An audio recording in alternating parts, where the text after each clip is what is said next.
Analyst Dr. Somadoda Fikeni. Doctor, thank you for being with us. Your reaction to the Constitutional Court judgment? I do think that it's a historic judgment in a sense because it more or less forces the hand of the Speaker to embrace the issue of a secret ballot. Of course, it is still conceivable, depending on the dynamics within the ANC, that ANC may still survive with a majority in Parliament, and that in itself will also be determined by when this particular voting takes place and the dynamics that take place before or after the policy conference. It may also indicate the level of dissent that we may expect, but which may or may not be sufficient to change, because ANC members will start reflecting on the implications of the entire cabinet, the government being removed, and then begin to weigh that against the 6 months that they still have to change the party leader. So that in itself might be a restraining factor in their own voting for now. The wording of the judgment suggests that the court does not want to get involved before the Speaker has made a decision. You know, it was just about her powers to make that decision. But it sounds to me like the court wouldn't like her decision to be an open ballot rather than a secret ballot. Could she say, no, it's going to be open, and then this lands up in the court again? It is unlikely that would be the case, because she would have to present a logic higher than what a secret ballot under the circumstances present, especially when secret ballot is also used when you appoint the President and the Speaker. It is unlikely that you may come with another logic far more superior than that, especially with the context given by the Chief Justice and the unanimity of the Constitutional Court. The chances of such a judicial review might just be very much minimal. So you're saying she's basically in a corner. She does have to say it's going to be a secret ballot because unless she wants to argue basically with the Constitutional Court and this quite detailed rationale that it's set out today.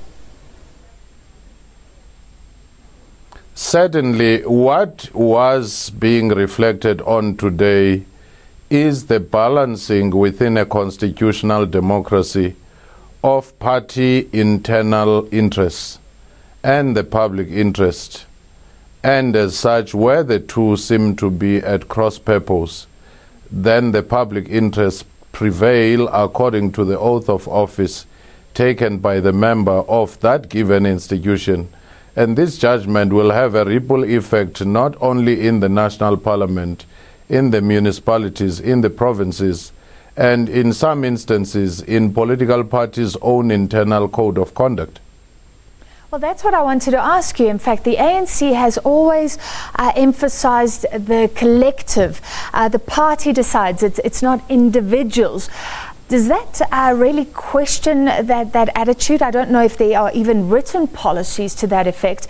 And other parties also have to learn that you can't perhaps have tests, lie detector tests after people vote, for example.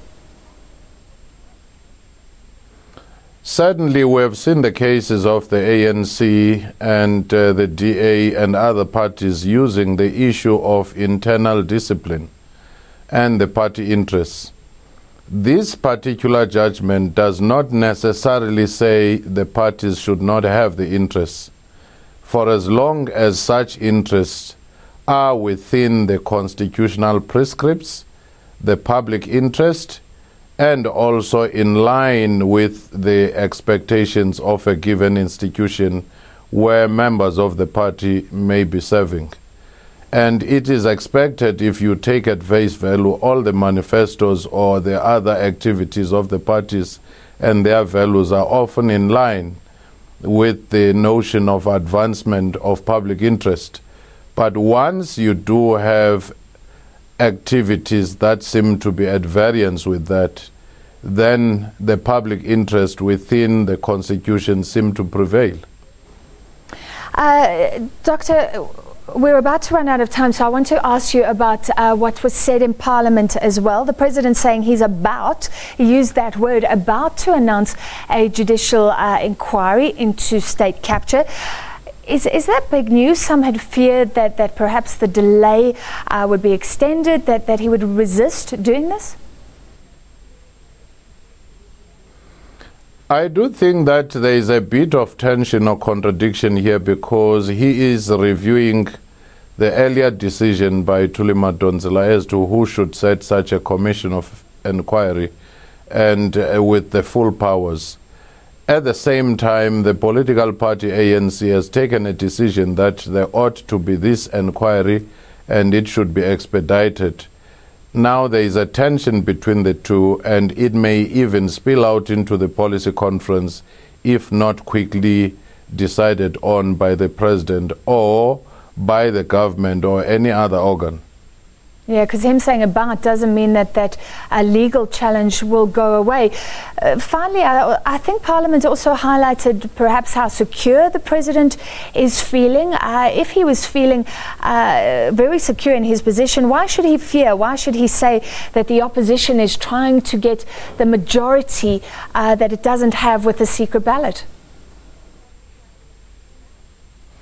Well, I think that is a popular refrain from the ANC to say that the opposition might be trying all other means where it has failed in the ballot, And in this particular case, you see a president who is quite agitated, quite annoyed.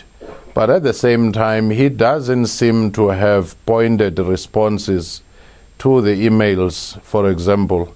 He simply says people should wait. Similarly, on the issue of his son and what may be seen to be irregular dealings, because that here is the issue, not that the son is necessarily in business, that there might be an undue influence, which in any other country would actually be a cause for concern. So, Somadoda, what do you think is going to happen with the President's leadership? Will he survive this vote? And what about the inquiry as well? I do think that the President is in this for a long haul, and as such he has proven adept to being a survivor. He invests in that. But he may not necessarily survive once he's no longer the president of the ANC.